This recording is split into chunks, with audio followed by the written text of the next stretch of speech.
Hello everyone, उम्मीद करता हूँ आप सभी लोग स्वस्थ हैं, तैयारी अच्छी चल रही है। एसएससी सीजीएल 2025 मेंस के लिए आरबी की लाइव टेस्ट कंडक्ट कराए जा रहे हैं, जिसका 5th मॉक कंडक्ट कराया गया था। इसका detailed analysis, safe score and maths के सभी क्वेश्चंस का सॉल्यूशन मैं आपको कराऊंगा, जो आपकी प्रिपरेशन में काफी ज्यादा हेल्प करेगा। तो कंप्लीट वीडियो आप देख सकते हैं। वीडियो की स्पीड आप बढ़ाना चाहें तो बढ़ा सकते हैं। और आपको पता है, आरबी की वेबसाइट पे फ्री टेस्ट में जाएंगे तो जितने भी टेस्ट लाइव होते हैं आप सारे एक साथ दिख रहे होते हैं।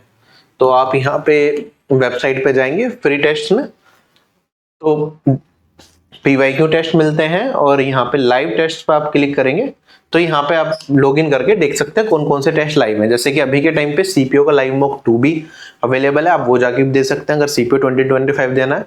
और बाकी जैसे आरआरसी ग्रुप डी के लिए भी हमने लाइव मॉक से स्टार्ट किए हैं, वो भी यहाँ पे आपको मिल जाएंगे। चलिए स्टार्ट करते हैं अपने एनालिसिस से। बाकी टीयर 2 की एक टेस्ट सीरीज अलग से अवेलेबल है, सीपीओ की भी टेस्ट सीरीज क्रिएट हो चुकी है। एंड मॉक होने के बाद आप अगर इसका एनालिसिस करना चाहते हैं, अगर आपने पेड टेस्ट सीरीज ले रखी है तो आप बाद में भी मॉक्स दे सकते हैं। पुराने जो लाइव टेस्ट हैं वो भी अवेलेबल रहते हैं। उसके अलावा और भी बहुत सारे टेस्ट लेटेस्ट पैटर्न पे अवेलेबल हैं जो आप दे सकते हैं। साथ ही साथ अगर आपने टेस्ट सीरीज नहीं ली है और आपको फिर भी एनालिसिस करना है प्रीवियस लाइव मॉक का जो आपने अटेम्प्ट किया है, तो वेबसाइट पे हो सकता है, वो एप्लीकेशन पे नहीं होगा। पेड टेस्ट में जाके टीयर 2 की टेस्ट सीरीज को आप ओपन करेंगे, उसके अंदर जो सा भी लाइव मॉक है वो वाला आप जाके देख सकते हैं, उसका एनालिसिस कर सकते हैं। और कंप्लीट प्रिपरेशन प्रैक्टिस के लिए कॉम्बो टेस्ट सीरीज रिकमेंडेड रहती है, क्योंकि इसके अंदर सारे फुल लाइन टॉपिक वाइज सारे बेस्ट कंटेंट के साथ टेस्ट मिल जाते हैं जो आपकी प्रैक्टिस को बहुत आगे ले जाएंगे। तो आप इसमें भी एनरोल कर सकते हैं। और जो लोग ऐसे हैं कि जिनको लगता है कि यार प्री इस बार नहीं हो पाएगा, अगले साल सीजीएल 2026 के लिए बेस्ट प्रैक्टिस करनी है, अभी से एक टारगेट लेके रिवीजन करनी है, प्रैक्टिस करनी है, तो वो लोग, उनके लिए एक नया टारगेट ग्रुप 1 दिसंबर से स्टार्ट हो जाएगा कॉम्बो टेस्ट सीरीज के साथ ही। आप उसमें एनरोल करके अपनी तैयारी को आगे ले जा सकते हैं, ठीक है। और टीयर 2 के लिए जो टारगेट ग्रुप स्टार्ट हुआ था वो 22 अक्टूबर से स्टार्ट हुआ था कॉम्बो टेस्ट में। बाकी ऑफिसर बैच के साथ अलग होते हैं, वो बिगनर लेवल के अलग टारगेट ग्रुप होते हैं और बाकी सारी चीजें वो चलता ही है। बाकी ये वाला मॉक लगभग 7500 कैंडिडेट्स ने दिया। इसके अंदर अगर हम देखेंगे तो ज्यादातर लोगों का जो एवरेज स्कोर बना वो 228 यहाँ पे दिखा रहा है। 240 के अराउंड लोग एवरेज में स्कोर कर जा रहे हैं इस मॉक में। अगर वो एंट्रीज हटा दूं, जो लोग बस मॉक पे गए और क्लिक करके वापस आ गए, तो आप देखेंगे यहाँ पे तो मीडियन स्कोर इसका अच्छा है 266 to 270। ये जनरली आपका जैसा रियल एग्जामिनेशन होता है उसका जो लेवल रहता है लगभग उसी तरीके का पेपर है। पिछली बार से 2 मॉक हमने हार्ड लेवल के रखे थे, जिससे कि आपको एक्चुअली में ये पता चले कि कितना डिफरेंस है आपकी परफॉर्मेंस में और जो हाई स्कोर कर रहे हैं उसमें। लेकिन जो एक्चुअल एग्जाम जैसा जो मॉक कहेंगे, अगर प्रीवियस ईयर को ध्यान में रख के देखा जाए तो ये इसका लेवल उस जैसा मॉक है, ठीक है। और इसमें लेटेस्ट पैटर्न पे बेस्ड तो सारी की सारी चीजें हैं। तो देखते हैं, चलो सेक्शन 1 का अगर एनालिसिस करेंगे तो इसमें एवरेज स्कोर 123 जा रहा है और मीडियन स्कोर 129 जा रहा है। जो मेरे हिसाब से इस मॉक में सेफ स्कोर होगा सेक्शन 1 का वो होगा 150 प्लस। आपको इससे ज्यादा स्कोर करना है if you want to get a job, ठीक है। और बाकी यहाँ पे कितने स्कोर, 170 प्लस स्कोर करने वाले 42 एस्पिरेंट्स हैं, काफी बच्चे हो गए। 160 प्लस वाले 323, 150 प्लस वाले 970 कैंडिडेट्स हैं। कोशिश करनी है आपको इन 970 कैंडिडेट्स में आना है इस तरह के मॉक में। सेक्शन 2 की बात करेंगे, एवरेज स्कोर 118 गया है, मीडियन स्कोर 136 गया है। और अगर इसमें जो ठीक ठाक स्कोर माना जाएगा वो मेरे हिसाब से 156 प्लस अगर आपने स्कोर किया है तो that will be a good score. Overall कितने कितने लोग कितना कितना स्कोर कर रहे हैं आप यहाँ पे देख सकते हैं। 160 प्लस टोटल यहाँ पे 766 कैंडिडेट्स हैं। इसके बाद ओवरऑल देखें तो एवरेज स्कोर यहाँ पे जा रहा है 241.26 और मीडियन स्कोर जा रहा है 264। परसेंटाइल आप देख सकते हैं कितने मार्क्स पे कितने कितने बन रही है। और जो मेरे हिसाब से, क्योंकि बताया जा रहा है कि वैकेंसी रिड्यूस हो रही है सीजीएल 2025 में, ऑफिशियल आएगा तो जब ज्यादा क्लियर होगा। पीएससी का भी एक आरटीआई रिप्लाई वायरल हो रहा था कि अभी तक रिपोर्ट नहीं की गई है या क्या हुआ है, ठीक है। तो एग्जैक्टली तो मुझे भी नहीं पता इन चीजों का, बट अगर वैकेंसी कम रहती है तब भी लगभग जो सेफ स्कोर इस मॉक का होना चाहिए मेरे हिसाब से 2400 ग्रेड पे पोस्ट के लिए इतना और 4200 ग्रेड पे पोस्ट के लिए इतना, ठीक है। यूआर कैटेगरी से फिर OBC, EWS, SC, ST category की देख सकते हैं आप सेफ स्कोर। और बाकी कंप्लीट तैयारी के लिए तो आपको पता ही है, ऑफिसर बैच है, मैथ्स की कंप्लीट प्रिपरेशन के लिए द्रोणाचार्य बैच होता है, pre plus mains complete preparation. इसके अंदर क्लासेस होती हैं कि पीडीएफ टेस्ट सब कुछ, मैथ्स की टॉपिक वाइज टेस्ट सीरीज भी इंक्लूड रहती है मैथ्स कोर्स में। और बाकी अलग अलग इंडिविजुअल टीचर्स की कोर्सेज अवेलेबल हैं जो आप यूज कर सकते हैं अपनी प्रिपरेशन के लिए। चलिए सारे के सारे क्वेश्चंस करेंगे हम इसमें। तो स्टार्ट करते हैं सबसे पहले सवाल से। टाइम एंड वर्क का सवाल है, 2 लाइन के आसपास का सवाल दिख रहा है, तो आई डोंट थिंक कोई भी इशू होगा इसमें, तो इजीली कर सकते हैं। कहता है कि ए, बी और सी एक काम को 36, 72 और 84 डेज में कर सकते हैं। ए डेली काम करता है, बी और सी हर उसे चौथे दिन में असिस्ट करते हैं, तो कितने टाइम में काम कंप्लीट होगा। चलिए, तो सबसे पहले तो टोटल वर्क इन तीनों का एलसीएम ले लेंगे। आप देखेंगे 36 और 72 का, तो 72 ही आ गया। फिर 72 और 84 में देखना है। अगर आप थोड़ा सा ध्यान दें तो इनका अगर रेशियो भी निकाला जाए, दोनों 12 से कट रहे हैं। ये वाली वैल्यू है मेरे पास 12 इंटू में 6 और ये होता है 12 इंटू 7, तो 12 तो कॉमन आ गया, मतलब 7 हमें बाहर लेना पड़ेगा, ये आएगा टोटल वर्क। अगर हम एफिशिएंसी निकालें तो total work divided by time हो जाएगा, तो 36 है, तो ये 2 इंटू 7 14 हो जाएगी एफिशिएंसी। यहाँ पे मेरे पास 7 हो जाएगी और यहाँ पे कितनी आ जाएगी, 6 आ जाएगी, यही आएगा। ए पहले 3 दिन ए ही काम करेगा, तो पहले 3 दिन में कितना काम होगा, आप कहेंगे सर 14 को 3 से मल्टीप्लाई कर दिया तो 42। फिर चौथे दिन ये दोनों भी साथ देंगे, तो चौथे दिन कितना हो जाएगा, 14 प्लस 13 डेट इज 27। तो टोटल 4 दिन का अगर मैं बात करूं तो कितना काम हो रहा है हमारे पास यहाँ पे, 69 वर्क कंप्लीट हो रहा है हमारे पास 4 डेज के अंदर। हमें कितना कंप्लीट करना है, 12 इंटू 6 इंटू 7। अब थोड़ा सा दिमाग लगा लेना, देखो अरे जरूरी नहीं है हमें पूरी कैलकुलेशन करनी है फिर डिवाइड करके देखना है। भाई 12 इंटू 6 मेरे को 72 दिख रहा है, 72 इंटू 7 लिख सकते हैं ना, तो ये 69 क्या 72 के आसपास है, बिल्कुल है। आप कहेंगे सर कितनी बार मल्टीप्लाई करना पड़ रहा है, 7 बार, तो इसमें भी सीधा 7 से मल्टीप्लाई कर दो, इतनी साइकिल्स तो लगेंगी है ना, और इसमें भी 7 से मल्टीप्लाई करेंगे तो मतलब 28 डेज तो हो गए। अच्छा कितना रह गया, अब पूरा निकाल के इसमें सब्ट्रैक्ट करने की जरूरत नहीं है। आप कहोगे सर 69 इंटू 7 को अगर सब्ट्रैक्ट करना है 72 इंटू 7 में से, तो 7 तो कॉमन ले लिया, 72 में से 69 को घटा दो तो ये वाली वैल्यू बचेगी मेरे पास 3। तो 7 इंटू में 3 मेरे पास कितना वर्क बच गया, 21 वर्क बच गया, 28 डेज हो चुके हैं। ठीक है, अब बारी किसकी आएगी, ए काम की शुरुआत करा था तो अगले दिन 14 काम हो जाएगा, 14 और घटा दोगे 21 में से कितना बचा, 7 काम बचा, तो 7। अब अगले दिन भी क्या करेगा, ऐसे ही हो रहा है ना, पहले ए कर रहा है फिर ए फिर तीनों मिलके कर रहे हैं, तो अब अगली बारी फिर एक ही है, 7 वर्क बचा हुआ है। एक दिन में कितना काम करता है, 14, तो कितना टाइम लगेगा, 7/14 डेट इज 1/2, है ना। तो बेसिकली अगर टाइम की फॉर्म में देखेंगे तो यहाँ पे ये 14 काम करने में एक दिन और 7 काम करने में 1/2 डेज, तो टोटल टाइम कितना हो गया, 28 प्लस 1 प्लस 1/2, 29 1/2 डेज लगेंगे पूरे काम को कंप्लीट करने में। क्लियर है। तो भाई क्वेश्चन टू क्वेश्चन अप्रोचेस दिमाग में आएंगी कि भाई क्या कर सकते हैं हम। बाकी ऑप्शंस भी देख लेते हैं, ऑप्शन में कुछ था क्या, 29 वाले काफी सारे ऑप्शंस थे, 29 1/2 29, ये सब तो डायरेक्टली तो नहीं कह सकते थे।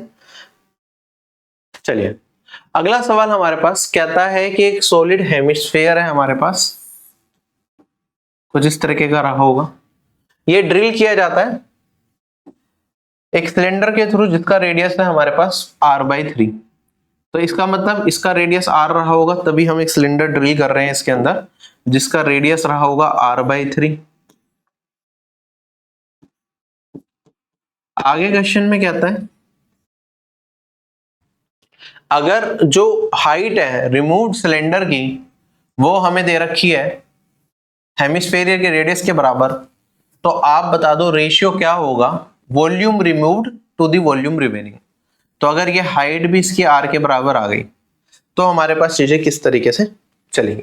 अच्छा एक चीज बताओ, जब सिलेंडर एक्चुअली में ये क्वेश्चन ना थोड़ा सा रॉन्ग है, मतलब एग्जाम में आपका अभी लेटेस्ट पैटर्न पे एसएससी के लेटेस्ट एग्जाम का ही सवाल है, ऐसे ही आया था, लेकिन इसमें देखो जब अगर मैं इसे सिलेंडर को ना यहां से बिल्कुल इसकी हाइट r जितनी रखनी है तो यहां तक उड़ाऊंगा, तो सिलेंडर क्या जाएगा मेरे पास जो पोजीशन कट होगी, तो ये ना मेरी हाइट ना ये हाइट से थोड़ा सा कम होगा, क्योंकि हाइट ना बिल्कुल बाउंड्री बिल्कुल बॉटम जो है वहां तक हाइट एच जाएगी, रेडियस जाएगा, तो ये वाला रीजन ना यहां से यहां तक जो सिलेंडर का पोर्शन है ये थोड़ा सा हमारे पास क्या हो जाएगा पोर्शन, ये हाइट एक्चुअल हाइट से थोड़ा सा कम होगा, इसलिए जो वॉल्यूम रिड्यूस होगी वो सिलेंडर जो बन रहा है यहाँ पे जिसका रेडियस है r/3 और हाइट है h, इस वॉल्यूम का सिलेंडर हमारे पास कट नहीं होगा, जो एक्चुअल वॉल्यूम रिड्यूस होगी वो इससे थोड़ी सी कम होगी। ठीक है, लेकिन हमें एग्जाम के हिसाब से यही मान के चलना है कि भाई एक सिलेंडर है हमारे पास एक हेमिस्फीयर दे रखा है जिसका रेडियस r है, सिलेंडर है जिसका रेडियस r/3 है, ये हटाएंगे तो पूरा सिलेंडर का जो वॉल्यूम बनता उतना ही हमारा रिड्यूस हो जा रहा है। बट रियलिटी में अगर हमें हाइट h लेनी है तो ये थोड़ा नीचे तक ऐसा कुछ पोर्शन जाएगा, जो ये एक्स्ट्रा पोर्शन है हमारे पास, ये हमें एक्चुअली में रिमूव नहीं होगा। चलिए अब क्वेश्चन को सोल्व करते हैं यहाँ पे। तो आपको पता है यार वॉल्यूम ऑफ अ सिलेंडर क्या होता है, पाई r²h, तो r/3 का होल स्क्वायर और इनटू में हाइट कर देंगे आप, जो कि r के बराबर है। पूरे इसका हेमिस्फीयर का वॉल्यूम क्या होता है, 2/3 पाई r³ होता है। अगर इनका रेडियस ले लिया जाए, रेशियो ले लिया जाए, तो पाई से पाई एलिमिनेट, r³ से r³ एलिमिनेट। आप कहेंगे सर ये आ जाएगा 1/9 रेशियो 2/3, जिसे 3 से काटूंगा तो 3 और रेशियो ले लूंगा तो 1/6। ये किसका वॉल्यूम निकाला मैंने भाई, जो पोर्शन रिमूव किया है उसका, और रेशियो जो मेरा हेमिस्फीयर है उसका। हमें किसका बताना है, volume remove to the volume remaining. तो रिमेनिंग कितना होगा, ये हेमिस्फीयर की हमारे पास वॉल्यूम है, इतना हट गया तो बचा कितना 5, तो 1/5 मेरा क्या होगा, इस क्वेश्चन का आंसर होगा। क्लियर, चलें आगे। एक्चुअल आंसर अगर इसका रियलिस्टिक अप्रोच देखी जाए तो इनमें से कुछ नहीं आएगा, फिर तो निकालना भी बड़ा मुश्किल हो जाएगा। अगला सवाल हमारे पास कि भाई इसकी वैल्यू बता दो, 4 ऑप्शन दे रखे हैं। एक तरीका तो ये है कि भाई एंगल कुछ भी मान लो अपनी मर्जी से, एक मान पुट कर दो, 4 ऑप्शन में जो वेरीफाई करे वो आंसर आ जाएगा, वरना ये बहुत बेसिक सवाल है। आप देखेंगे यहाँ पे सी मैंने आपको बताया है इन दोनों का सम 90 बन रहा है। जब भी सम 90 बने तो बहुत सारी आइडेंटिटीज मैंने बताई थी, वो याद कर लिया करो। जिसमें एक आइडेंटिटी थी कि भाई cos थीटा या cos A इनटू में कोसेक b, अगर a प्लस b मेरा 90 है तो ये बन जाता है 1 के बराबर। तो अगर आप यही आइडेंटिटी यूज करेंगे तो मेरे पास ये पूरा 1 बन जाएगा, तो यहाँ पे रह जाएगा सिर्फ 2। ठीक है, वरना आप यहाँ पे कोसेक b को ऐसे चेंज करेंगे, कोसेक 42 किसके बराबर, सेक 90 माइनस 42 मतलब सेक 48 के बराबर, कोस 48 इंटू सेक 48 1 हो जाएगा। उस तरीके से भी सोच सकते हैं। इसके बाद ये है, अब ये भी आपको क्लियरली दिख रहा है। अगर यहाँ पे a³ माइनस b³ का फॉर्मूला लगाऊं तो sign A minus cos A bracket में साइन स्क्वायर ए प्लस कोस स्क्वायर ए माइनस प्लस में सॉरी साइन ए कोस ए, यही बनेगा। a³ माइनस b³ का फॉर्मूला लगा दिया और 1 प्लस साइन ए कोस ए। अब साइन स्क्वायर ए प्लस कोस स्क्वायर ए क्या होता है 1, तो ये वाला पार्ट मेरा नीचे से कट रहा है, तो साइन ए माइनस कोस ए इधर आ गया, तो आप कहेंगे sine minus cos plus 2, this will be my answer. Option number C correct, कोई दिक्कत नहीं है, इसमें भी आराम से करने वाला सवाल था। नेक्स्ट क्वेश्चन, ये फ्रैक्शन दे रखा है, सोल्व करके बताना। 4 ऑप्शन भी दे रखे हैं, कैसे सोल्व करेंगे, आप नीचे से स्टार्ट कर दोगे। आप कहेंगे सर 8 6 जा 48 प्लस 1 49 डिनोमिनेटर में आया, और ये 8 चला जाएगा ऊपर, और फिर ये 5 प्लस, फिर यहाँ पे सोल्व करेंगे 49 इंटू 5 245 प्लस 8 253 नीचे रह जाएगा, और ये 49 फिर ऊपर चला जाएगा, और यहाँ पे मेरे पास 3 प्लस, यही एंड रिजल्ट बचेगा। अब आगे भी सोल्व करना है तो कर सकते हैं, लेकिन मेरे को ये दिख रहा है, देखो डिनोमिनेटर में 253 या उसका कोई फैक्टर आएगा, उससे बड़ा तो कुछ आ नहीं सकता। चारों ऑप्शन को देखोगे 343 क्या आ सकता है डिनोमिनेटर में, नहीं आ सकता। 253 इन दोनों में से आंसर होगा। अब जो ऊपर वाला पार्ट है इसकी यूनिट डिजिट है 8, इसकी है 2, तो 3 3 जा 9 और 9 18, तो यूनिट डिजिट आएगी 8, है ना। तो यहां पे मेरे पास आंसर क्या करेक्ट हो जाएगा, बी।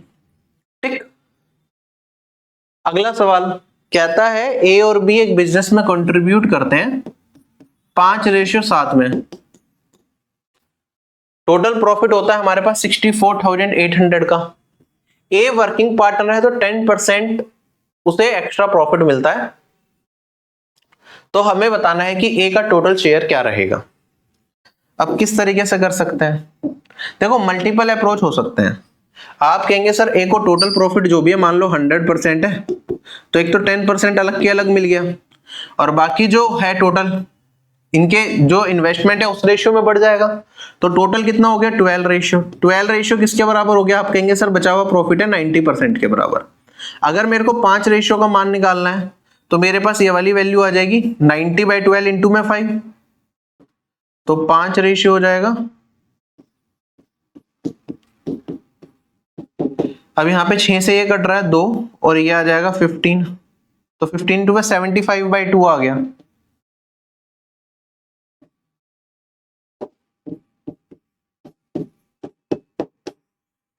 ठीक है। तो जो टोटल प्रॉफिट बनेगा मेरे पास यहाँ पे, तो ए का जो टोटल प्रॉफिट में से प्रॉफिट बन रहा है, इन दोनों को सम कर लेंगे। आप कहेंगे सर ये 95/2% बन गया।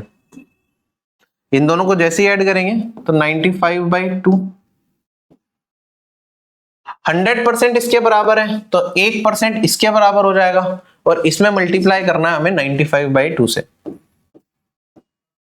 This will be the answer of this question. 4 option दे रखे हैं, 2 की यूनिट डिजिट 0 है, 2 का कुछ और है। चलिए देखते हैं क्या आता है। 2 से काट दूंगा तो 324 हो जाएगा। हाँ, यूनिट डिजिट तो अभी से ब्रेक कर दो 19 इंटू 5 में, तो मेरे को अगर 5 से मल्टीप्लाई करूंगा 19 इंटू में, तो डिवाइडेड बाय 2 और एक 0 लगा सकते हैं, तो 1620। अब यहाँ पे लास्ट में तो 0 आएगा, 9 2 जा 18, 80 इसमें आ रहा है, ये आंसर हो जाएगा। ठीक है, और भी मल्टीपल चीजें आप सोच सकते थे, जैसे ये तो मैंने पूरा लिख के एक चीज बताने के लिए करा, वरना एग्जाम में तो जो डायरेक्ट अप्रोच दिमाग में आती है, एक ही अप्रोच भी आप सोच सकते थे कि भाई देखो ए का प्रॉफिट कितना होगा। आप कहेंगे सर 10%, तो इसका लग के लग मिलेगा, इसका 10% कितना हो गया, 6480 हो जाएगा 10%। अब जो बचा हुआ है वो है 90%। ठीक है, आप कहेंगे सर 90% में ए का हिस्सा कितना होगा, टोटल है 12, ए है 5, तो आप कहेंगे सर 5/12 इंटू में 90% इसका कितना हो गया 9/10, और इंटू में मेरे पास ये वाली वैल्यू है 64800। इस तरीके से भी आप वन लाइनर मेथड अगर यूज करना चाहते हैं इस क्वेश्चन के लिए, वो भी यूज करके निकाल सकते थे। आपके ऊपर आप कैसा करना चाहें कि ये पूरा लिखना भी है, वरना डायरेक्टली वन लाइन में आप ऐसे करके क्वेश्चन का आंसर निकाल लें। चलूं क्या आगे, बात वही है, दोनों में सेम ही चीज हो रही है, कुछ अलग नहीं है। अगला सवाल कहता है कि भाई x √5 + √6 है, y √10 + √3 है, कौन सा बड़ा है। अब भाई जब हमारे पास कोई ऐसी दो वैल्यू हो कि जिनकी वैल्यूज का सम जो सेम बन रहा हो, जैसे 5 और 6, प्रोडक्ट सेम बन रहा हो, 5 × 6 कितना होता है 30, और यहाँ पे 10 × 3 कितना बन रहा है, ये भी मेरे पास 30 बन रहा है। तो इस पर्टिकुलर केस में जब प्रोडक्ट सेम बन जाए तो हमारे पास जिसका सम बड़ा होता है वही वैल्यू बड़ी होती है। तो इसका मतलब y में कितना है, 10 और 3 13, और यहाँ पे है 11, तो y > x हो जाएगा। अब ये क्यों आता है ये समझिए। आप दोनों साइड स्क्वायर कर सकते हैं, कोई दिक्कत नहीं है। x² कितना हो जाएगा, आप कहेंगे सर 5 + 6, रूट हट गया दोनों का, और 2 इंटू में √5 × √6, 2√30 हो गया, है ना। y² निकालूंगा तो आप कहेंगे सर 10 + 3, ये वाली वैल्यू हो गई मेरे पास, और यहाँ पे 2 इंटू में रूट में 10 इंटू में 3, ये 30 हो गया। ये वाला पार्ट सेम है, तो क्या मैं कह सकता हूं भाई इन दोनों का जो सम बना, इसमें जो बड़ा वो वाली वैल्यू एक्चुअली में बड़ी। ये 10 + 3 13 है, ये 11 है, कौन सा बड़ा है, 13 बड़ा है, तो y बड़ा हो गया मेरा किससे, x से। क्लियर, ये बेसिक है, बेसिक बताने में भी मुझे कोई दिक्कत नहीं है, चाहे आप मुझे इसके लिए ये कह दो कि सर बहुत डिटेल में पढ़ाते हैं, बेसिक बताते हैं, ठीक है, फास्ट नहीं कराते हैं, वो आपकी मर्जी, लेकिन मैं सारी चीजें बताते हुए ही आपको चलूंगा, बढ़िया तरीके से कराऊंगा, जिससे कि आप अगर मेरी क्लास देख रहे हैं तो कुछ सीख के जाएं। ऐसा ना हो कि बस रटवा दिया, क्वेश्चंस करा दिए, फटाफट से रटे रुटाए, कुछ आया नहीं आपके समझ में और लग रहा है कि बहुत कुछ सीख लिया। क्वेश्चन में कहता है क्विज कंपटीशन है, जिसमें अगर आप सही क्वेश्चन करते हो तो +5 मार्क्स मिलेंगे, अगर गलत कर देते हो तो -2 मार्क्स डिडक्ट भी हो जाएंगे। ठीक है, अगर आपने अटेम्प्ट नहीं किया तो कोई भी मार्क्स आपके अवॉर्ड नहीं किए जाएंगे। अमित ने 12 क्वेश्चन को करेक्टली सही किया और टोटल स्कोर 46 आए उसके, तो कितने क्वेश्चन उसने गलत आंसर करे, तो अगर 12 सही करे हैं तो 12 इंटू में +5, मैं मान लेता हूं के क्वेश्चन उसने रॉन्ग करे हैं तो के इंटू में -2, इन दोनों का योग कितना हो जाएगा, ये वाली वैल्यू टोटल मार्क्स उसके कितने बने 46, क्योंकि जो अनअटेम्प्टेड क्वेश्चन है उसका तो कोई लेना देना है नहीं, टोटल मार्क्स किस पे डिपेंडेंट है, जो सही करे और जो गलत करे, दोनों हमने देख लिए। के का मान बताना, आप कहेंगे सर ये हो गया 60, यहाँ पे ले जाऊंगा तो -14, -2 से काटूंगा तो के का मान 7 आ गया, खत्म। चले आगे, कहता है कंपाउंड इंटरेस्ट क्या होगा 48,500 रुपीज पे 1/3 ईयर्स के लिए 18% पर एनम कंपाउंड इंटरेस्ट पे, जहां पे हम हर 8 महीने में ब्याज को चक्रवृद्धि कर रहे हैं, कंपाउंडेड 8 मंथली हमें दे रखा है। तो सबसे पहले तो अगर मैं बात करूं कितना टाइम हो गया हमारे पास, 1/3 ईयर, तो एक साल में तो हो गए 12 महीने। 1/3 ईयर का मतलब 1/3 इंटू में 12, ये हो गया 4। तो हमारे पास टोटल कितने महीने, 16 महीने हो गए। ब्याज 8 महीने के बेसिस पे लगा रहा है, तो आप कहेंगे सर कितनी साइकिल बन गई, 16/8, 2 साइकिल बनेगी, मतलब 2 बार ब्याज चक्रवृद्धि किया जाएगा। अच्छा, रेट ऑफ इंटरेस्ट कितना है, 18%। ये कितने का है, साल भर का है। 8 महीने क्या होते हैं भाई, जो 18% है ये 12 महीने का ब्याज है, 8 महीने का बताना है, तो इंटू में 8, आप कहेंगे सर 2/3। डायरेक्टली भी ये चीज लिखी जा सकती थी, तो आप कहेंगे सर 6 इंटू में 2, 12% मेरे पास आ जाएगा रेट ऑफ इंटरेस्ट। अच्छा, अब मेरे को भाई इसका ही तो बताना है, 12% की 8 महीने का ब्याज है, 2 साइकिल लग रही है, और हमें बताना है कि भाई 48,500 पे कितना ब्याज बनेगा। 4 ऑप्शन दे रखे हैं, और ऑप्शन देख के लग रहा है अप्रोक्सीमेशन में दे रखा है। आप कहेंगे सर इफेक्टिव निकाल लो ना, 12% की 2 साइकिल लग रही है, तो इफेक्टिव कितना हो जाएगा, 12 + 12 + 12 × 12 डिवाइडेड बाय 100। बाकी तो आपको ये वाली वैल्यू याद भी होती है कि क्या होती है, कितनी बार क्वेश्चंस में कर चुके हैं, 25.44% होता है। तो मेरा आंसर क्या होएगा, अब देखो कंपेयर ही करना है अगर आपको इससे, 25% तो मेरे को पता है ना 1/4 होता है, तो इसका 1/4 निकाल लो सबसे पहले। तो 1/4 कितना होगा, 12125, और इसमें 0.44% और निकालना है। 1% का मान से परसेंट से 0 घट जाएगी, तो आप कहेंगे सर 485 में 0.44 और मल्टीप्लाई करना है। आप देखो 4 ऑप्शन दे रखे हैं, 12,000 से ऊपर एक ही संख्या है, तो यही आंसर आ गया, क्वेश्चन वैसे ही खत्म हो चुका मेरा।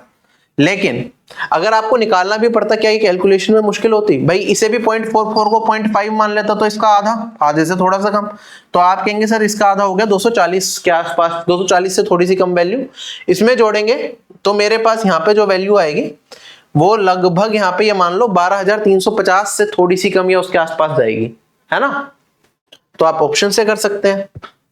अगला सवाल कहता है कि भाई एक कॉलेज के अंदर जो स्टूडेंट और प्रोफेसर का रेशियो है वो दे रखा है 40:1। आगे कहता है कि अगर 80 स्टूडेंट और जुड़ जाए और 4 प्रोफेसर और जुड़ जाएं तो रेशियो बन जाएगा 30:1। तो कुछ नहीं करना, पुराने रेशियो को x मान लेता हूं। पहले स्टूडेंट 40x थे, प्रोफेसर x थे। स्टूडेंट कितने जुड़ गए, 80 जुड़ गए, प्रोफेसर कितने जुड़ गए, 4 जुड़ गए, और जो फाइनल रेशियो बन गया वो बन गया मेरे पास 30:1। हमसे पूछा है कि भाई नंबर ऑफ प्रोफेसर बताओ, तो बिल्कुल बेसिक से कर रहा हूं, वरना क्रॉस मल्टीप्लिकेशन मेथड और भी मेथड्स लगा सकते हैं, बट क्या ही जरूरत है यार इतने सिंपल सवालों में ज्यादा दिमाग लगाने की। आप कहेंगे सर सिंप्लीफाई करना है, 30x है, 40x है, 10x बच गया, ये 120 बन गया, 80 घटा देंगे तो 40 रह गया, और x का मान कितना हो गया, 4 हो गया। हमसे पूछा कितने प्रोफेसर थे, वो तो 1x थे, तो मेरे पास कितने थे, x मतलब 4। चलें आगे। अगला सवाल कहता है कि effective annual rate of interest क्या होगा अगर हमारे पास जो रेट ऑफ इंटरेस्ट है 11% per annum compounded half yearly है। अगर हाफ ईयरली है तो साल में कितनी साइकिल बनेगी, 2 साइकिल बन जाएंगी। रेट कितना हो जाएगा 6 मंथ्स का, 11/2% हो जाएगा, है ना, जिसे मैं चाहूं तो 5.5% भी लिख सकता हूं। अब 5.5 का अगर आपको इफेक्टिव निकालना है, क्या मेरे को इसमें कैलकुलेशन की जरूरत है?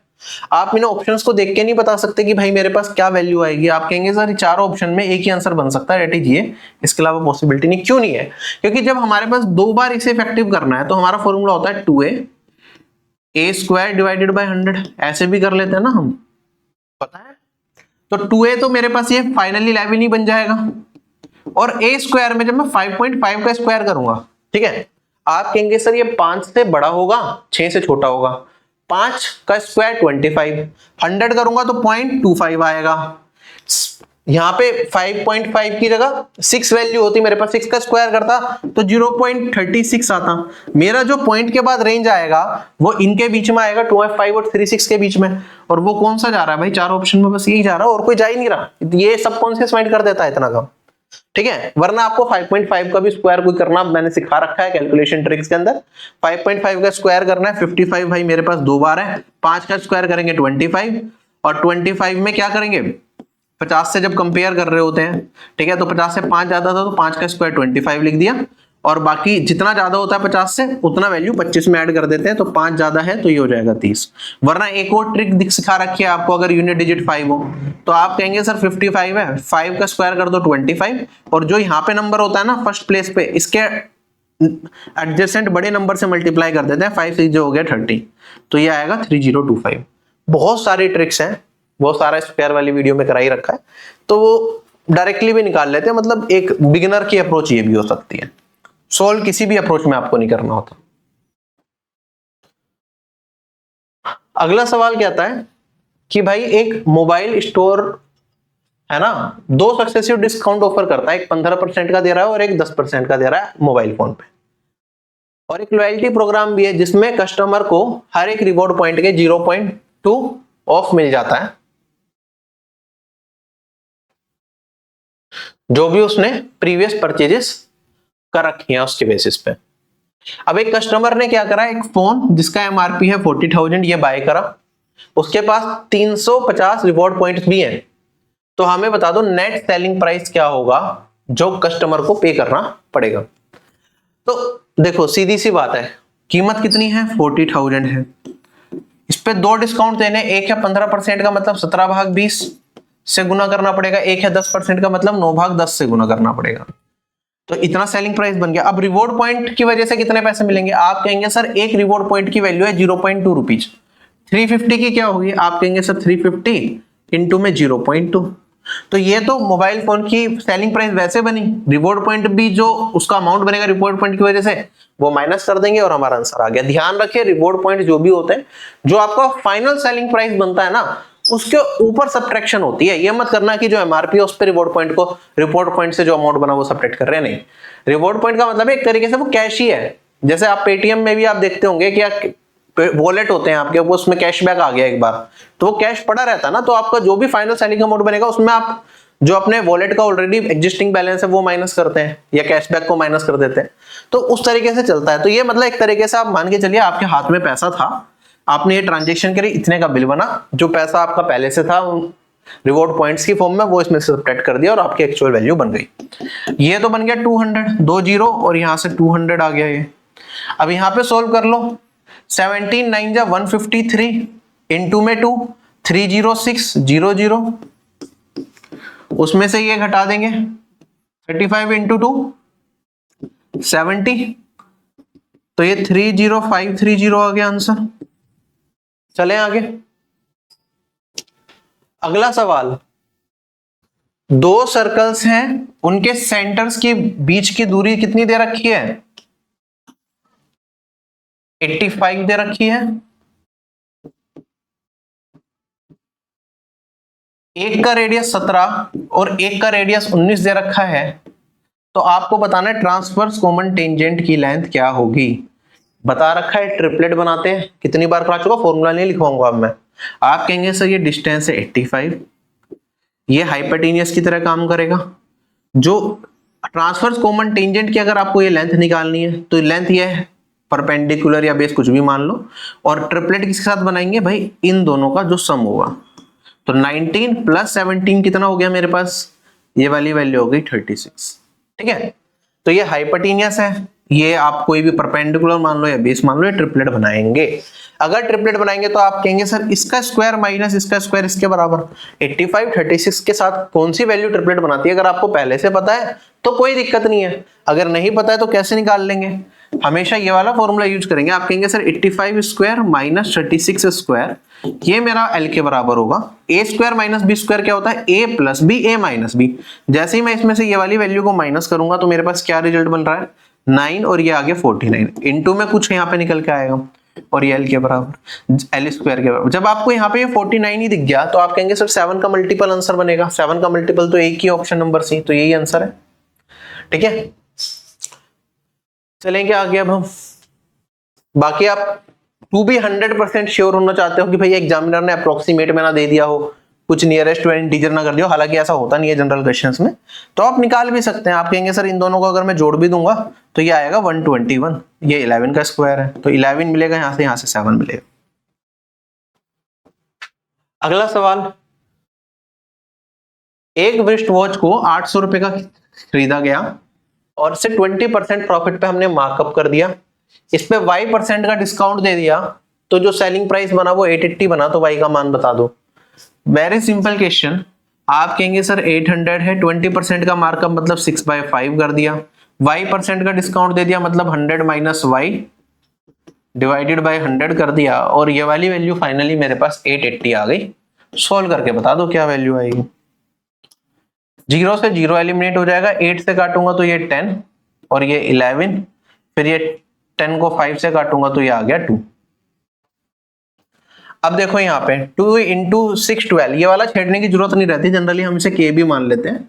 तो मेरे पास यहाँ पे ये वाला जो रिजल्ट बचेगा कितना बचा, 11/12, मतलब 12 थी कीमत तो वो कितनी रह गई, 11 रह गई। y% का डिस्काउंट देने पे तो कितना डिस्काउंट करा होगा हमने, 1 का करा होगा 12 पे, 1/12 कितना होता है 12.33, सॉरी 8.33%। खत्म हो गया क्वेश्चन।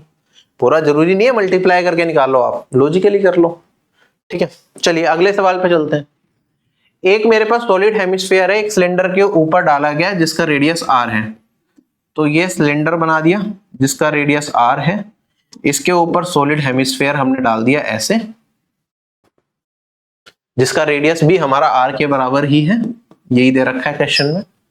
टोटल हाइट 8r है, तो आप बता दो भाई टोटल सरफेस एरिया क्या होगा। आप कहेंगे सर जो इसकी हाइट होती है हेमिस्फीयर की वो रेडियस के बराबर, तो ये r, तो सिलेंडर की हाइट कितनी हो गई भाई 7r। टोटल सरफेस एरिया जब मैं निकालूंगा तो मेरे को क्या मिलेगा भाई, आप कहेंगे सर तीन चीजें आ रही हैं, कर्व्ड सरफेस आ रहा है किसका, हेमिस्फीयर का, और यहाँ पे कर्व्ड सरफेस सिलेंडर का, और यहाँ पे एरिया ऑफ बेस सिलेंडर का। तो मेरे पास formula curved surface area of hemisphere 2πr², इसका कर्व्ड सरफेस एरिया सिलेंडर का तो 2πrh, और h क्या है यहाँ पे 7r है, और यहाँ पे एरिया ऑफ बेस क्या हो जाएगा πr²। तो आप देखेंगे 14πr², 15 और 2 17πr², ये मेरा आ जाएगा इसका टोटल कर्व्ड सरफेस एरिया। चलें आगे। अगला सवाल हमारे पास कहता है एक इलेक्शन में दो कैंडिडेट्स हैं, पूजा और कोमल। 12% वोटर्स ने पार्टिसिपेट ही नहीं किया वोटिंग में, 450 जो वोट डाली गई वो इनवैलिड डिक्लेयर कर दी गई। कोमल को 72% टोटल वैलिड वोट्स का मिला और वो इलेक्शन को इतने वोट से जीती। तो हमें बताना है टोटल नंबर ऑफ वोटर्स जिन्होंने पार्टिसिपेट ही नहीं किया था इलेक्शन वोटिंग में। अच्छा देखो टोटल नंबर ऑफ वोटर्स को मैं मान लेता हूं v, जो वोट डाल सकते थे, ठीक है। उसमें 12% ने वोट नहीं डाली, तो कितने ने डाली, 88% ने डाली। 450 इनवैलिड हो गई, तो वैलिड वोट कितनी हो गई, इतनी हो गई। अब वैलिड वोट जितनी भी हैं, कोमल को कितना मिला 72%, तो जो दूसरी पार्टी है उसे कितना मिला होगा, आप कहेंगे सर 100 में से 72 घटाया 28%। डिफरेंस कितना हो गया इनके बीच में, आप कहेंगे सर 44%। तो वैलिड वोट्स के 44% से पूजा जीती। तो इसका 44% अगर मैं निकाल लूं तो ये वैल्यू किसके बराबर दे रखी है, ये दे रखी है 16984 के बराबर। हमें मान किसका बताना है, हमें बताना है कितने लोगों ने वोट नहीं डाली, तो v का हमें 12% इसका मान बताना है। क्लियर। तो एक तो आपके दिमाग में ये आ सकता है कि भाई मेरा जो भी आंसर होगा मतलब v इंटू 12/100 करना है। अगर 100 भी करते हो आप तो आप कहेंगे सर ये 4 से कट जाएगा 3/25। जो वोट्स होगी वो इंटीजर वैल्यू में होगी, तो मेरा आंसर जो भी होगा चांसेस है वो 3 का मल्टीपल तो मुझे मिल जाए। चार्ज चेक करना चाहो कर लो, लेकिन मुझे नहीं लगता कुछ खास बेनिफिट आपको मिलेगा। ठीक है, तो ये पूरा मैं वापस वहीं आ जाता हूं कि मेरे को ये वाली वैल्यू निकालनी है। सोल्व कैसे करेंगे अब इस पूरे पार्ट को, ये देखिए। सबसे पहले तो मेरे को यहाँ पे पूरा का पूरा ये सोल्व करना ही है। 44% में ये दे रखा है, तो पहले तो ये कटना चाहिए इससे। आप 11 से काट लो, 4 टाइम्स जाएगा, और यहाँ पे मेरे पास 1 जा 59, 5 जा 48, 4 जा फिर 4 जा। अब ये लास्ट की 2 डिजिट 4 से कट रही है, तो फिर से 4 से काट देते हैं। 3 जा 8 जा और 6 जा, फिर परसेंट है मतलब डिवाइडेड बाय 100, तो उधर जाके क्या लग जाएंगी, 2 जीरो लग जाएंगी, और मेरे पास क्या होगा, यहां से लेके यहां तक का छोड़ दो। अब ये वाली वैल्यू इसके बराबर आ गई। अब ये 50 उधर जाके जुड़ जाएगा, तो मैं कह सकता हूं v का 88% किसके बराबर, 386 में 450 जोड़ा तो 39050 ये बन गया। ये किसके बराबर, वैलिड वोट्स का 88%, हमें 12% बताना है तो डिवाइडेड बाय 88 इंटू में 12, this will be my answer. थोड़ी सी कैलकुलेशन तो है इसमें, काट दो आप, ये 4 से कट जाएगा 22 और ये मेरे पास 3 जा। अब 22 से भाई ये वाली वैल्यू पूरी की पूरी कटेगी, तो मैं ये कह सकता हूं भाई कि यूनिट डिजिट क्या आएगी, 0 है, 2 में किससे मल्टीप्लाई करूं, 0 आए तो 5 इंटू 3 यूनिट डिजिट 5, नई बात बन रही, पूरा सोल्व कर लो। 1 जा 22 170, 7 जा 145, 6 जा और यहाँ पे एक सेकेंड 22 17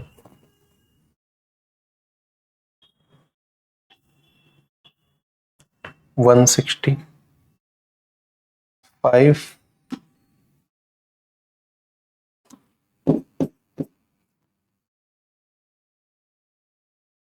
7 जा 5 जा, ये वैल्यू बनेगी और 3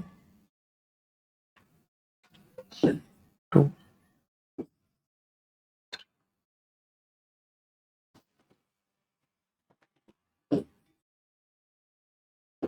5325, this will be my answer. कितनी बड़ी बेवकूफी करी हमने, देखो यहाँ पे ऑप्शन ये थे, ये 50 था, मेरे को पता था 50 लास्ट की टू डिजिट 25 से कटेगी, तो 25 से कटने वाला संख्या हमें देखना था, 4 ऑप्शन में एक ही था 25 से कटने वाला, तो यही आंसर आ जाता, कोई कैलकुलेशन करने की जरूरत नहीं पड़ती। बट स्टिल कोई बात नहीं, कर दी गलती हो जाती है, बेसिक से करके आपने ऐसा निकाल लिया आंसर। चलिए अगला सवाल हमारे पास कहता है, एक मिल्कमैन क्या करता है, 1.2 लीटर पानी मिलाता है हर 7.8 लीटर प्योर मिल्क में और मिक्सचर को कॉस्ट प्राइस पे बेच देता है, तो प्रॉफिट बताना है परसेंटेज में। भाई प्रॉफिट क्या होता है, जितना उसने मिलावट कर दी वही उसका प्रॉफिट है अगर कॉस्ट प्राइस पे बेच रहा है।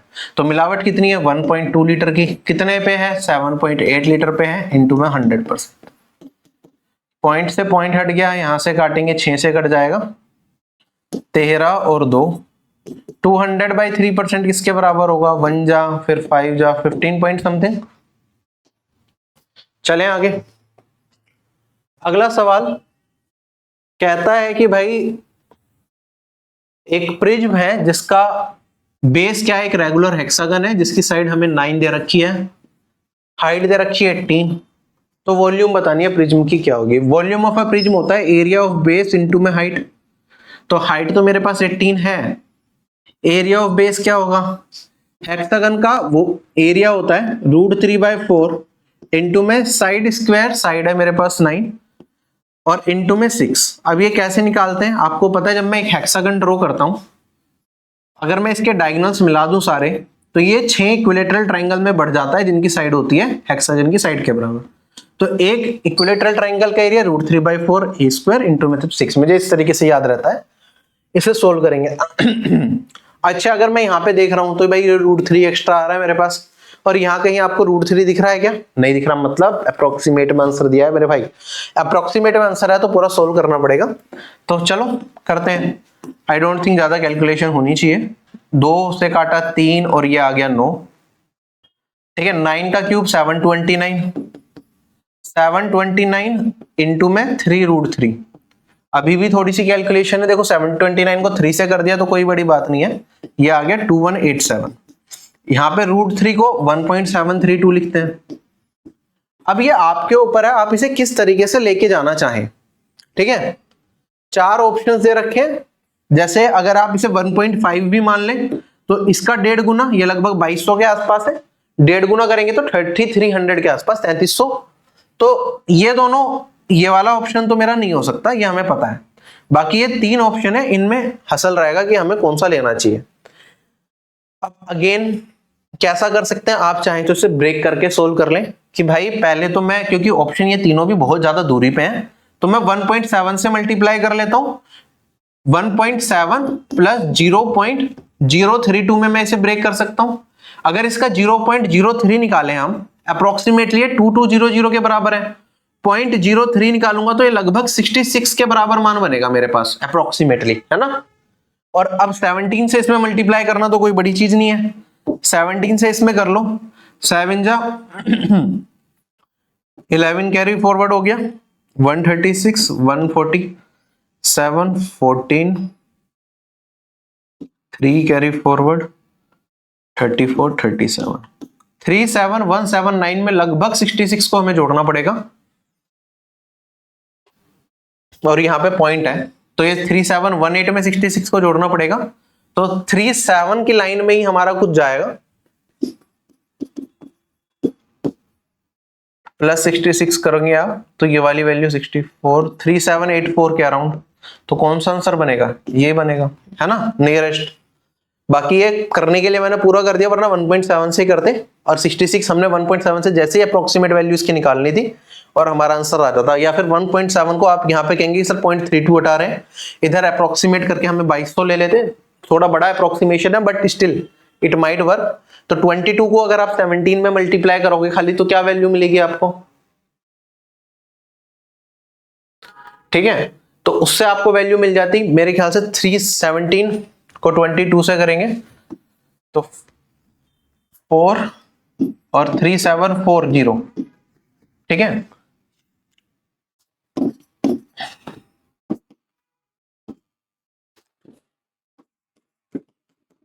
अगर मैं ये काम कर रहा हूं तो लगभग ये मिल रहा है, और इसके आसपास नियर अबाउट हमें आंसर चाहिए, तो चांसेस इसके थोड़े ज्यादा रहेंगे बट हल्की बहुत कंफ्यूजन हो सकती है। तो ये अप्रोच है। एक और अप्रोच होती है आपके पास, जैसे मैंने आपको बताया 1.732 क्या होता है, क्या ये 1.75 से बस थोड़ा सा कम है, 0.08 जो कि एक बहुत 0.018 जो कि एक बहुत छोटी सी वैल्यू होती है।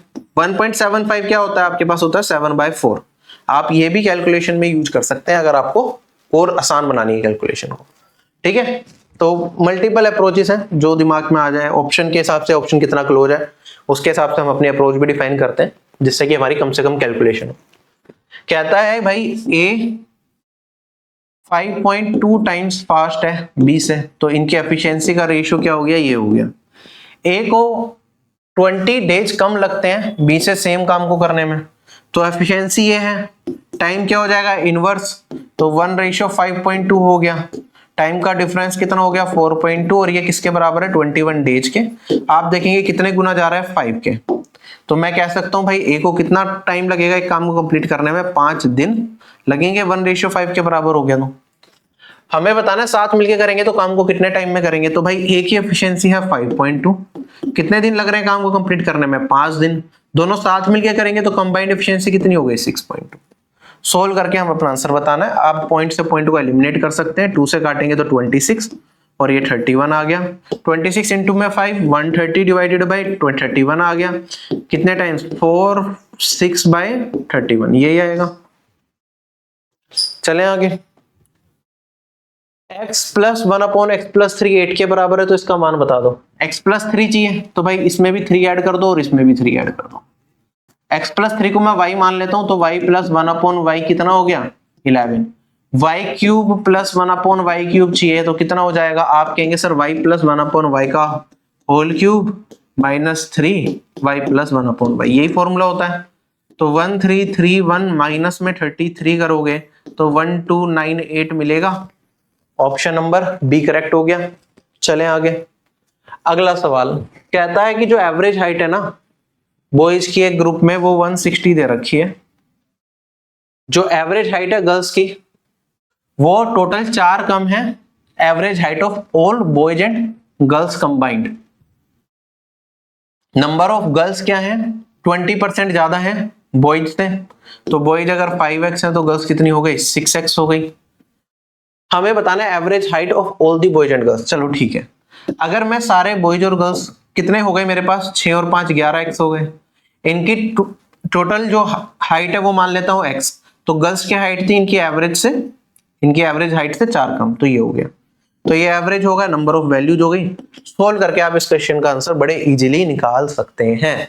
अब आपके ऊपर है, आप बेसिक वेटेड एवरेज वाला फॉर्मूला लगाएं, डेविएशन लगाना है डेविएशन, एलिगेशन लगाना है एलिगेशन, आप जो लगाना चाहो लगा सकते हो, ठीक है। मैं जनरली बेसिक से ही प्रेफर करूंगा, यहाँ पे एक्स है, अलग अलग चीजें चल रही हैं, तो नंबर ऑफ स्टूडेंट्स है उन्हें तो लिखने की भी जरूरत नहीं है, एक्स लेने की जरूरत नहीं है। आप मान लो कि 5 बॉयज हैं 6 गर्ल्स हैं और टोटल हो गए 11। बॉयज की एज का सम कितना हो गया मेरे पास यहाँ पे 800, बॉयज की हाइट का सम, गर्ल्स की हाइट का सम 6x - 24 हो गया और टोटल 11x क्या हो गया हाइट का सम। 6x उधर जाके घटेगा तो 5x बनेगा और यहाँ पे 800 में से 24 घटाऊंगा तो 776 डिवाइडेड बाय ये 5 था, तो ये x का मान आ गया, ये वाली वैल्यू मेरे पास आ जाएगी 1 जा 5 जा 26 5.2। क्लियर। बाकी इसमें अगर आप लगाना चाहते हैं एलिगेशन तो वो भी लगा सकते हैं। मेरे पास बॉयज हैं और यहाँ पे मेरे पास गर्ल्स हैं, बॉय 5 हैं तो गर्ल्स 6 हैं, ठीक है। ये इनका रेशियो दे रखा है नंबर का। एवरेज हाइट बॉयज की 160 है, इनकी x - 4 है और यहाँ पे है x। अगर आप एलिगेशन लगाते हैं तो आप देखेंगे यहाँ पे मेरे पास 4 आ जाएगा और यहाँ पे 160 माइनस x के बराबर, ठीक है। तो थोड़ा लंबा ही हो रहा है, यहाँ पे मेरे को 4 रेशियो 5 को रिप्रेजेंट कर रहा है, मतलब 1.25 या 5/4 से मल्टीप्लाई करना पड़ेगा ये बनाने के लिए। तो इसमें 5/4 से मल्टीप्लाई करूंगा तब जाके मेरे पास 6 आएगा, इसे कंप्यूट करोगे तब भी मिल जाएगा आपको। ठीक, चले आगे। अगला सवाल, एक ट्राइंगल दे रखा है एबीसी जिसमें ऑर्थो सेंटर के कोऑर्डिनेट दे रखे हैं, सर्कम सेंटर के सेंट्रोइड के बताने हैं। मैंने आपको हमेशा याद करवाया ये चीज, यूलर लाइन बोलते हैं। मैं आपको राइट एंगल ट्राइंगल के थ्रू ही याद कराता हूं और वही आपको बना के दिखाता हूं। आपको याद होगा राइट एंगल ट्राइंगल हमारे पास होता है जिसके अंदर यही मेरा जो जहां पे 90 डिग्री का एंगल बनता है ये ऑर्थो सेंटर का पॉइंट होता है, जो इसका मिड पॉइंट होता है वो सर्कम सेंटर का पॉइंट होता है, और क्योंकि ये अगर लाइन ड्रॉ करूं तो ये मीडियन भी होगी, ठीक है। और इसी पे मेरा सेंट्रोइड लाई करेगा जो कि इसे 2:3 में बांटेगा, 2:1 में बांटेगा, सॉरी, ठीक है। तो ये आपको पता है, यही हमारी यूलर लाइन कहलाती है। ये सिर्फ राइट एंगल ट्रायंगल में नहीं हर जगह वैलिड होती है कि ऑर्थो सेंटर, सेंट्रोइड और सर्कम सेंटर इनके बीच का जो रेशियो होता है वो होता है 2:1, इसमें बढ़ता है। अब यहां पे कह रहा है कि भाई इसका कोऑर्डिनेट हमें दे रखा है 8 - 3, इसका कोऑर्डिनेट दे रखा है हमें 2,6। हमें बताना है भाई इसका कोऑर्डिनेट क्या होगा। या तो आप सेक्शन फॉर्मूला लगा दो वरना डायरेक्टली कर लो। कैसे डायरेक्टली करोगे, आप कहोगे सर 2 और 1 3 रेशियो, 8 से हम आगे 2 पे 8 - 2 करूंगा तो ये हो गया 6। 3 रेशियो 6 को रिप्रेजेंट करता है तो 1 रेशियो किसे रिप्रेजेंट करेगा 2 को, तो 2 रेशियो यहाँ पे किसे रिप्रेजेंट करेगा 2 × 2 4 को। तो आप कहेंगे सर 8 में से 4 घटा दिया तो यहाँ पे जो एक्स कोऑर्डिनेट आएगा वो आएगा 4। ऐसे ही वाई कोऑर्डिनेट आपको निकालना है तो आप देखेंगे यहाँ पे ये 3 रेशियो किसके बराबर, -3 से +6 पे जा रहे हैं, तो ये वाली वैल्यू हो जाएगी मेरे पास -3 - 6 दैट इज -9। 3 रेशियो -9 के बराबर, 1 रेशियो -3 के बराबर, तो 2 रेशियो किसके बराबर -6 के बराबर हो जाएगा। -3 -6 करूंगा तो यहाँ पे वैल्यू बनेगी +3। 4,3 मेरा क्या आएगा इस क्वेश्चन का आंसर। बाकी 4 निकल गया था तो वैसे 4 ऑप्शन से कर लेते हैं। ये आप इस तरीके से यूज कर सकते हैं, वरना सेक्शन फॉर्मूला आपको पता है वो लगाओ और निकाल लो। ये एग्जाम में पूछा हुआ सवाल है, कहता है n एक नेचुरल नंबर है तो बता दो ये जो ये वाला पार्ट है ये ऑलवेज क्या होगा, perfect square, prime number, not a perfect square और इवन नंबर। अब देखो यहां पे हम किस तरीके से करेंगे, n का मान कुछ भी रख सकते हैं तो सबसे पहले n को 1 रख दो। n को 1 रखा तो 1 2 3 एंड 4, इन सबको मल्टीप्लाई करेंगे तो 4 फैक्टोरियल दैट इज 24 + 1, तो भाई ये हो गया मेरे पास 25 जो कि एक परफेक्ट स्क्वायर है दैट इज 5 स्क्वायर, ठीक है। तो मेरे हिसाब से देखो नॉट अ परफेक्ट स्क्वायर ये तो नहीं हो सकता, हमेशा कभी परफेक्ट स्क्वायर ना हो, नहीं हो सकता। क्या ये प्राइम नंबर है, हमेशा प्राइम नंबर नहीं हो सकता। क्या ये इवन नंबर है, नहीं है, हमेशा इवन नंबर नहीं हो सकता। तो भाई चारों ऑप्शन से देखें तो परफेक्ट स्क्वायर ही जा रहा है, आपको और कोई वैल्यू रखने की जरूरत ही नहीं है। बाकी वरना आप क्या कर लो और कोई अलग अलग वैल्यू रख के ट्राई करके देख लो कि अभी 1 रखा था 2 रख के देख लो परफेक्ट स्क्वायर आ रहा है नहीं आ रहा, ठीक है। आ रहा है तो वैसे भी आप 100% श्योर है, वरना 3 ऑप्शन मेरे पहली वैल्यू पे एलिमिनेट हो गए तो वही आंसर बनेगा। कहता है दो पॉजिटिव नंबर है जिनके बीच का डिफरेंस है कितना 1865, तो एक ए ले लिया एक बी ले लिया और ये हो गया 1865। आगे कहता है जो ग्रेटर नंबर है वो अगर स्मॉलर नंबर से डिवाइड करें तो क्वोशिएंट आएगा 4 और रिमाइंडर आएगा 152। तो ग्रेटर नंबर है ए, तो एक तरीके से डिविडेंड बन गया। छोटे नंबर से डिवाइड कर रहे हैं तो बी बन गया डिवाइजर। क्या होता है dividend equals to divisor into quotient. Quotient कितना है 4 और रिमाइंडर कितना है मेरे पास 152। एक रिलेशनशिप ये दे दी। आगे हमसे क्या क्या रखा है, कहता है भाई एचसीएफ बता दो greater of the two numbers और 3 to 16। ग्रेटर नंबर मैंने माना है ए और 3 to 16 इन दोनों में एचसीएफ हमें बताना है। बाकी तो मैं ये भी देख सकता था भाई जो चार वैल्यूज दे रखी हैं उन चारों वैल्यूज से जिससे ये कट रहा होगा तो वही एचसीएफ हो सकता है, उसके अलावा तो हो नहीं सकता। लेकिन अगर आप ध्यान देंगे तो ये वाली वैल्यू जैसे लास्ट की 3 डिजिट हमारी 8 से कटनी चाहिए 8 की डिविजिबिलिटी के लिए, तो 216 8 से कटता है, ठीक है। तो 8 के जितने भी फैक्टर होंगे वो कटता चला जाएगा। फिर आप 3 से भी से चेक करेंगे तो ये वाली वैल्यू 3 से भी कट रही है, मतलब 8 into 3 24 से भी कटेगी ये वाली वैल्यू, 24 से कट रही है मतलब 12 से भी कटेगी। तो डायरेक्टली कुछ खास मिल नहीं रहा, हमें पूरा सोल्व करना पड़ेगा। तो यहाँ पे ए की वैल्यू निकालने के लिए हम क्या कर सकते हैं, या तो बी का मान निकाल लो, ऊपर वाली में से नीचे वाले को हटा के फिर पुट करके ए का मान निकाल सकते हैं, वरना सीधा ये करो कि इस पूरे में 4 से गुना कर दो और ये बी को प्लस इधर कर लेता हूं और ऊपर वाले में से नीचे वाले को घटा देते हैं। तो 3a मेरे पास किसके बराबर, बी एलिमिनेट हो गया, इसमें 4 से करेंगे तो 65 into 4 260, 2 कैरी फॉरवर्ड 18 into 4 72 और 2 74 है ना। और यहाँ पे माइनस में 152 घटाऊंगा तो 308 और 3 से काट दूंगा तो 2 जा 4 जा 3 जा 6 2436। और हमें किसके साथ 3216 के साथ बताना है कि क्या हाईएस्ट कॉमन फैक्टर आएगा। अब देखो ये वैल्यूज दे रखी हैं, खुद से निकालना लंबा चौड़ा काम फैलेगा, इससे बढ़िया तो आप इन वैल्यूज को ही यूज करो और देखो क्या होगा। मेरे को ये पता है यार सबसे बड़ी वैल्यू यहाँ पे 24 है, 24 से ये वाली वैल्यू तो कट रही थी, क्या ये वाली वैल्यू मेरी 24 से कट रही है, 24 है 8 इंटू में 3, ठीक है। तो ये वाली वैल्यू 36 मेरी किससे कटती है 4 से कट जाएगा, तो 4 तो इनके उसमें आएगा लेकिन 436 क्या 8 से कटेगा, नहीं कटेगा, ये इवन वैल्यू है तो मतलब 36 भी 8 से कटना चाहिए, 36 8 से नहीं कटता है। तो भाई ये वाली वैल्यू हमारी 8 से नहीं कटेगी 4 से कटेगी। और अब 4 का मल्टीपल होगा जो भी आंसर होगा, लेकिन 8 का मल्टीपल नहीं होगा। तो भाई ये 8 का मल्टीपल है, ये हट गया, ये 8 का मल्टीपल है, ये एचसीएफ में नहीं हो सकता, 16 8 का मल्टीपल है, ये एचसीएफ में नहीं हो सकता, तो 12 ही मेरा एचसीएफ निकल के आएगा। क्लियर, चलें आगे।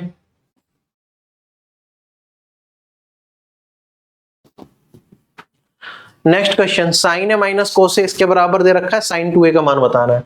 सिंपल है, साइन 2a आपको पता है 2 साइन ए कोस ए होता है, तो अगर मैं इसका स्क्वायर कर दूं तो sine square plus cos square minus 2 sine cos और ये 3/5 का होल स्क्वायर मतलब 9/25 हो जाएगा। ये तो 1 होता है, 2 साइन कोस उधर चला जाएगा जो कि साइन 2a ही बन जाएगा और ये हो जाएगा 1 माइनस 9/25 और ये आ जाएगा 16/25, ठीक है। चले आगे।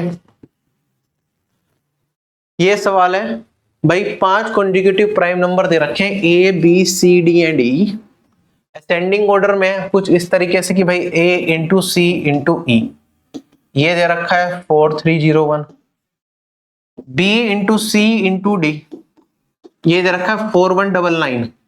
आपको बताना है नेक्स्ट प्राइम नंबर आफ्टर ई क्या होगा, मतलब मान लो अगर सीक्वेंस चल रहा है एफ तक तो एफ का मान बता दो। अब देखो भाई थोड़ा सा दिमाग लगाना है इसमें एग्जाम में।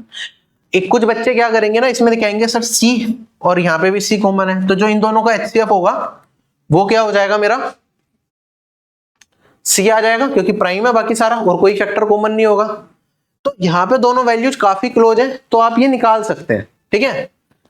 एक तरीका जो है, दो तरीके से कराऊंगा इसे, तो एक तो पहले एचसीएफ वाला, क्योंकि दोनों नंबर क्लोज है तो एचसीएफ निकालना भी कोई बड़ा मुश्किल काम नहीं है। और बाकी एक दूसरा तरीका होगा कि मेरे को भाई दूसरे वाले का जरूरत ही नहीं है, मैं खाली इससे भी निकाल सकता हूँ इस क्वेश्चन को। एग्जाम में पूछा गया था आपका लेटेस्ट ये। अगर मैं देखूं यहाँ पे तो इनका डिफरेंस कितना हो गया,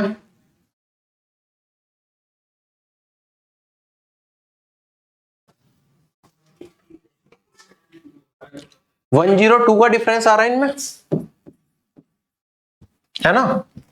तो भाई जो इनका HCF होगा वो 102 या उसका एक फैक्टर होगा। 102 से तो ये घटेगा नहीं, और इसके प्राइम नंबर्स में अगर मैं स्प्लिट करूं इसे तो ये क्या होगा, 2 से काटूंगा तो 51। 51 क्या होता है 3 इंटू कितना 17, है ना। देखो 2 से ये वाली वैल्यू कटनी नहीं है, ओड है, क्या ये 3 से कट सकती है? 3 से काट के देखो, सम ऑफ डिजिट 3 से नहीं कट रहा तो 3 भी नहीं होगा। तो इनमें अगर कोई कॉमन फैक्टर हो सकता है वो 17 ही हो सकता है, ठीक है, क्योंकि प्राइम नंबर सी भी स्टार्टिंग का नंबर नहीं है, ठीक है, और प्राइम और कोई आ नहीं रहा हमारे पास, तो भाई 17 ही हो सकता है। तो सी का मान मेरे को मिल गया 17। अगर सी 17 है तो आप कहेंगे सर डी कितना हो जाएगा, डी हो जाएगा 19, ई हो जाएगा मेरे पास यहाँ पे 23, और एफ जो मतलब मुझे अगला चाहिए ई के बाद तो 29 होगा वो। ये मेरा आंसर हो गया, है ना। जो दूसरी अप्रोच मैं बता रहा था आपको, अगर आप इस पे ध्यान भी ना दो, मैं कहता हूं मेरे को ये दे रखा है ए सी प्राइम नंबर है, एक के बाद एक छोड़ के ये प्राइम नंबर है ना, और मेरे को ई के अगला प्राइम नंबर बताना है, तो भी मैं कर सकता हूं। आप कहेंगे सर देखो ये वाली वैल्यू किससे कट रही है, 4301। तो अगर आप डिविजिबिलिटी रूल लगाना स्टार्ट करेंगे तो पहले आप 3 से स्टार्ट करेंगे, 3 से नहीं कटेगा, फिर 5 से, यूनिट 8 से पता चल रहा है नहीं कटेगा, 7 से ट्राई करेंगे तो आपको ये 7 से भी नहीं कटता हुआ दिख रहा, 9 से नहीं कटेगा, फिर आप 11 पे जाएंगे, 11 का डिविजिबिलिटी रूल जैसे ही लगेगा तो 4 और 4 ये 11 से कट रही है वैल्यू, तो एक तो इसका फैक्टर आ गया 11। अगर आपको 11 मिल गया तो आप 11 से काट के देख लोगे तो ये जाएगा 3 जा 9 जा, और ये आ गया 391। 391 मैंने आपको याद भी करा रखा है, ये कितना है, 4 तो उसे 9 कम है, तो मतलब 20 का स्क्वायर माइनस 3 स्क्वायर है, तो 20 प्लस 3 एक हो गया 23, 20 माइनस 3 हो गया एक हो गया 17। तो ये बाकी दो वैल्यूज भी मिल गई, है ना। तो सबसे छोटा क्या है 11, फिर ये 17 और ये हो गया 23। इससे बड़ा प्राइम नंबर चाहिए तो वो हो जाएगा 29। क्लियर है, चलें आगे। अगला सवाल, एक क्वाड्रिलेटरल दे रखा है हमें PQRS, उसके अंदर एक सर्कल डाल दिया, तो ये क्वाड्रिलेटरल बाद में बनाते हैं हम, वरना सर्कल डालना अंदर दिक्कत हो जाती है, ठीक है।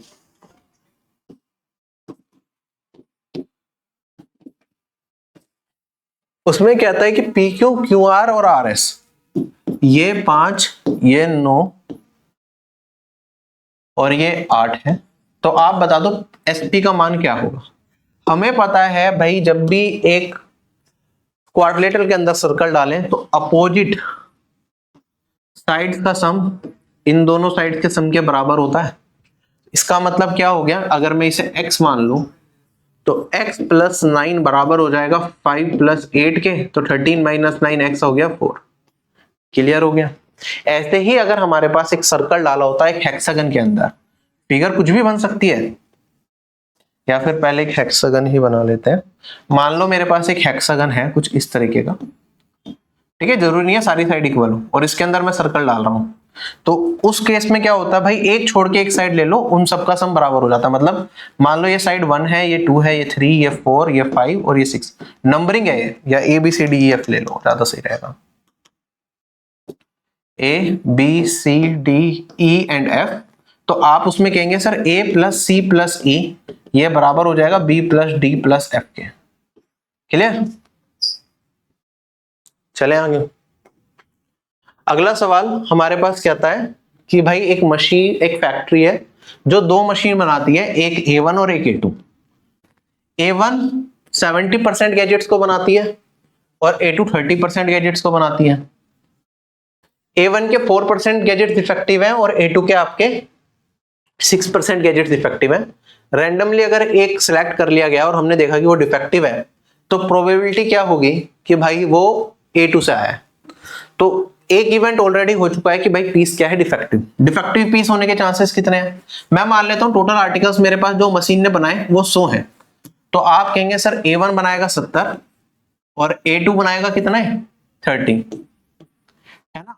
A1 के 4% डिफेक्टिव हैं और A2 के आपके 6% डिफेक्टिव हैं, तो ये सम हो गया। और यहां पे अगर मैं बात करता हूं तो टोटल डिफेक्टिव पीस इतने बनेंगे। अब जो हमने चूज किया वो ऑलरेडी डिफेक्टिव है, तो ये इवेंट हो चुका है। अब हमें कौन सा इवेंट चाहिए कि भाई ये डिफेक्टिव हो A2 से। A2 के डिफेक्टिव कितना है 30 इंटू में 6%, यही हमने फॉर्मूला पढ़ा था। तो प्रोबेबिलिटी क्या होगी कि वो A2 मशीन के द्वारा बनाया गया होगा, तो ये होगा। सोल्व करेंगे, ठीक है। 7 4 जा 28, 2.8 आएगा वैसे, लेकिन आपको मर्जी है, देखो चलो लिख ही देता हूं, कभी कंफ्यूज हो जाओ। 3 6 जा 18 और ये हो गया मेरे पास 1.8, 4.6 18 46 923। सोल्व करेंगे तो 0.3 जा 210 अप्रोक्सीमेटली 90। अगला सवाल हमारे पास कहता है कि 5 कंसेक्यूटिव डेज में कितनी बुक्स एक बुक सेलर के द्वारा बेची गई वो दिखा रखा है। वो है हमारे पास 11 9 12 10 एंड 8। हमें बताना है सैंपल वेरिएंस क्या होगा डेटा का। सैंपल वेरिएंस का फॉर्मूला क्या होता है? आप कहेंगे सर सैंपल वेरिएंस होता है ये,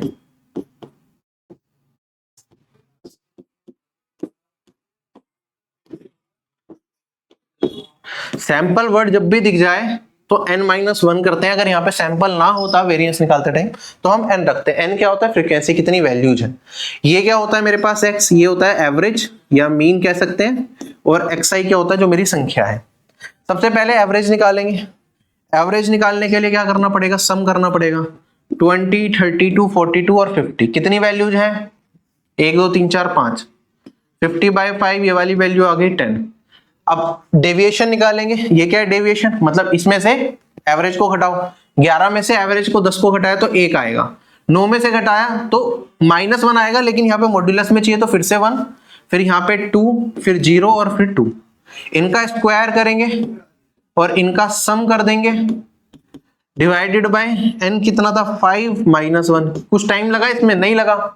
2 और 8 10 डिवाइडेड बाय 4, ये आ गया 2.5। यही मेरा इस क्वेश्चन का आंसर। चलें आगे। इसे सिंप्लीफाई करना है, क्या वैल्यू आएगी? अब देखो 4 की पावर्स में दे रखा है, आपके ऊपर, आप चाहो तो 7 को 2 की पावर में कर लो, ठीक है, वरना 4 की पावर में लेके जाना चाहो तो 4 की पावर में भी ले जा सकते हो। It's all up to you how you want to proceed. 2 की पावर में कर लेते हैं, काम खत्म करते हैं। 4 का बन जाएगा 8, 5 का बन जाएगा 10 और ये 4 है, तो टोटल 2 की पावर ऊपर कितनी हो गई? 14 और 8 22। नीचे क्या होगा?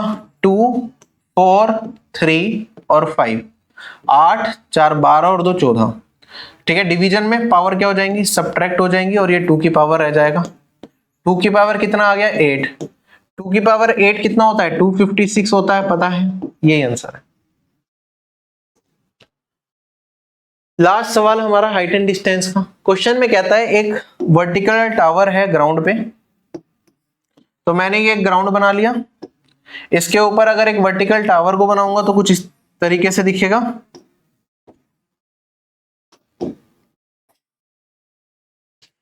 आगे कहता है कि एक पॉइंट है ए जो कि 50 मीटर की दूरी पे है, तो ए पॉइंट और ये 50 मीटर्स की दूरी पे। जो एंगल ऑफ एलिवेशन है थीटा है, तो ये थीटा हो गया। टेन थीटा दे रखा है हमें 1.2। टेन थीटा क्या होता है? परपेंडिकुलर अपॉन में बेस, तो परपेंडिकुलर तो हाइट ऑफ टावर और बेस कितना है 50, और ये वाली वैल्यू 1.2 के बराबर। तो आप कहेंगे सर 50 में 1.2 करेंगे तो ये 60 आएगा, तो ये मिल गई हमें 60। आगे बढ़ते हैं। एक पॉइंट बी है जो कि 80 मीटर की दूरी पे है बेस से और सेम लाइन में है, तो 80 और ये पॉइंट बी हो गया। जो एंगल बना रहा है एलिवेशन का वो बना रहा है यहाँ पे 5। हमें बताना है tan phi का मान, तो tan phi किसके बराबर हो जाएगा? ये 60 है और ये 80 है, तो 60 divided by 80 that is 3/4। Point में दे रखा है तो 0.75 होता है। ठीक है, तो this marks the end of this class. I hope you enjoyed this session. सारी चीजें समझ आई होगी, क्वेश्चंस कुछ खास मुश्किल नहीं थे। 30 मिनट्स में 30 क्वेश्चन किए जा सकते थे, तो आपको मुझे नहीं लगता सेक्शन 1 में ज्यादा दिक्कत आई होगी टाइमिंग की। जिनकी प्रिपरेशन अच्छी है, जिनकी थोड़ी वीक है, तो उन्हें थोड़ा टाइम ज्यादा लगा होगा। बाकी तैयारी करते रहिए। टीयर 2 की प्रैक्टिस करनी है तो maths topic wise test, English topic wise GK, reasoning, वो सारे तो इंपॉर्टेंट है ही, और उसके साथ साथ टीयर 2 की जो मिक्स प्रैक्टिस टेस्ट सीरीज है वो सारे इंपॉर्टेंट आप लोगों के लिए रहेंगे। तो आप कॉम्बो टेस्ट सीरीज ज्वाइन कर सकते हैं। अगर आपको इंडिविजुअल टेस्ट लेने हैं तो आप अपने हिसाब से जो भी आपका सब्जेक्ट वीक है उसकी टेस्ट सीरीज, या फिर टीयर 2 की तो टेस्ट सीरीज सबके लिए मैंडेटरी है ही, जो आपके एग्जाम में काफी मदद करेगी। और कंप्लीट तैयारी के लिए ऑफिसर बैच आप यूज कर सकते हैं प्रिपरेशन के लिए। अभी आप लोगों से अलविदा लेता हूं। Bye bye everyone, take care, have a nice day and जय हिंद। क्या आप एसएससी एग्जाम्स की तैयारी कर रहे हैं और कंफ्यूज्ड हैं कैसे प्रिपरेशन करें?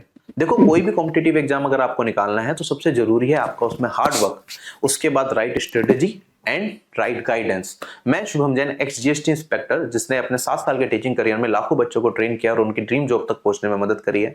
मैंने खुद एसएससी सीजीएल एग्जामिनेशन को फर्स्ट अटेम्प्ट में निकाला था, तो I know the best method जिससे कम से कम टाइम में अपन प्रिपरेशन तक कर सकते हैं। आप लोगों के लिए लेके आया हूं ऑफिसर बैच, एक ऐसा बैच जिसमें बेसिक्स टू हाई लेवल सारी चीजें आपको कराई जाएंगी।